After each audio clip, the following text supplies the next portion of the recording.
महाराष्ट्राच्या राजकीय रंगमंचावर सध्या जे महानाट्याचा प्रयोग सुरू आहे त्याला इतिहासात तोड नाही। नमस्कार मित्रांनो, आजचा व्हिडिओ एका सामान्य बातमीपेक्षा खूप मोठा असणार आहे, कारण आज आपण महाराष्ट्राच्या राजकारणात सध्या सुरू असलेल्या 3 सर्वात मोठ्या घडामोडींचा सविस्तर पर्दाफाश करणार आहोत। पहिली घडामोड सुप्रीम कोर्टात सुरू असलेली शिवसेनेची अंतिम लढाई, दुसरी घडामोड खुद मुख्यमंत्री एकनाथ शिंदे यांना सत्तेतून बेदखल करण्यासाठी त्यांच्याच मित्रपक्षांनी रचलेला चक्रव्यूह, आणि तिसरी घडामोड ठाकरे गटातून सुरू असलेली गळती। हा व्हिडिओ एका राजकीय चित्रपटासारखा आहे, त्यामुळे शेवटपर्यंत पहा आणि महाराष्ट्राचं राजकारण कुठल्या दिशेने चाललंय ते स्वतः ठरवा। मित्रांनो, सुरुवात करूया देशाच्या राजधानीतून। दिल्लीच्या सुप्रीम कोर्टात आजचा दिवस अत्यंत निर्णायक आहे। गेले 4 वर्ष संपूर्ण महाराष्ट्र ज्या उत्तराची वाट पाहत आहे, तो प्रश्न आज 5 न्यायमूर्तींच्या घटनापीठासमोर सोडवला जाण्याची शक्यता आहे।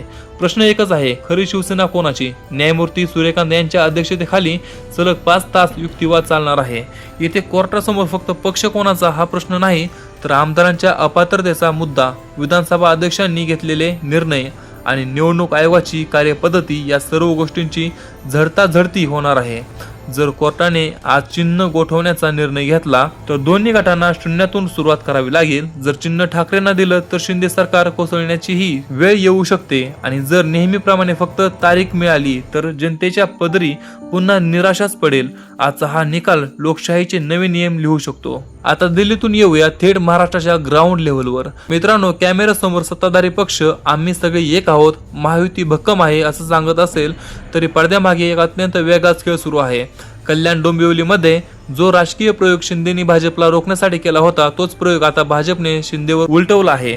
जिल्हा परिषद निवडणुका आणि सत्ता स्थापनेत भाजप आणि अजित पवार गट एकत्र आल्याच्या पक्क्या बातम्या समोर येत आहेत। भाजपकडे 15 सदस्यांचं भक्कम बळ आहे। अशा स्थितीमध्ये भाजप जिल्हा परिषद अध्यक्षपद स्वतःकडे ठेवून उपाध्यक्षपद अजित पवारांच्या गटाला देण्याच्या तयारीत आहे। या सगळ्या गणितात सर्वाधिक सदस्य असलेल्या एकनाथ शिंदे गटाला पूर्णपणे अंधारात ठेवलं जात आहे। विचार करा, राज्याचे उपमुख्यमंत्री एकनाथ शिंदे आहेत, पण त्यांच्याच पक्षाला स्थानिक पातळीवर विरोधी पक्षात बसण्याची वेळ येत आहे।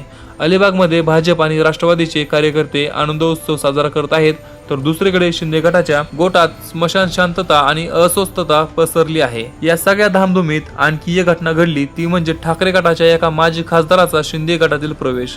सत्तेचं पारडं जड असल्याने अनेक नेते शिंदे गटात जात आहेत, पण इथेच राजकीय विश्लेषक एक अत्यंत महत्त्वाचा मुद्दा मांडतात। एकनाथ शिंदे यांच्याकडे एवढी मोठी सत्ता असतानाही त्यांना दुसऱ्या पक्षातून नेते का आणावे लागतात?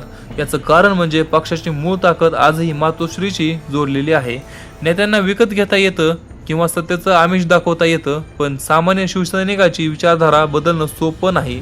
शिंदे गटाला हीच भीती सतावत आहे की येणाऱ्या निवडणुकांमध्ये केवळ पैशांच्या आणि सत्तेच्या जोरावर निवडणूक जिंकता येणार नाही, तर त्यासाठी लोकांच्या ओळखीचे चेहरे लागतील। मित्रांनो, यावरून एक गोष्ट अगदी स्पष्ट होते की महाराष्ट्राच्या राजकारणातला हा सत्ता संघर्ष फक्त सुरुवात आहे। एकीकडे कोर्टाच्या तारखा, दुसरीकडे स्थानिक पातळीवर कुरघोड्या आणि तिसरीकडे कार्यकर्त्यांचे पळवापळवी। यात सामान्य जनतेचे प्रश्न कुठे आहेत? महागाई, बेरोजगारी, शेतकऱ्यांचे प्रश्न यावर कोणी बोलणार आहे का? येणारा काळ महाराष्ट्रासाठी अत्यंत कसोटीचा असणार आहे। आजच्या सुप्रीम कोर्टाच्या निकालावर आणि जिल्हा परिषदेच्या या नव्या समीकरणावर तुमचे काय विचार आहेत? एक सुजाण नागरिक म्हणून तुम्हाला हे राजकारण योग्य वाटतं का? खाली कमेंट बॉक्समध्ये तुमचे विचार नक्की मांडा। आपण भेटूया पुढच्या व्हिडिओमध्ये। तोपर्यंत जय हिंद, जय महाराष्ट्र।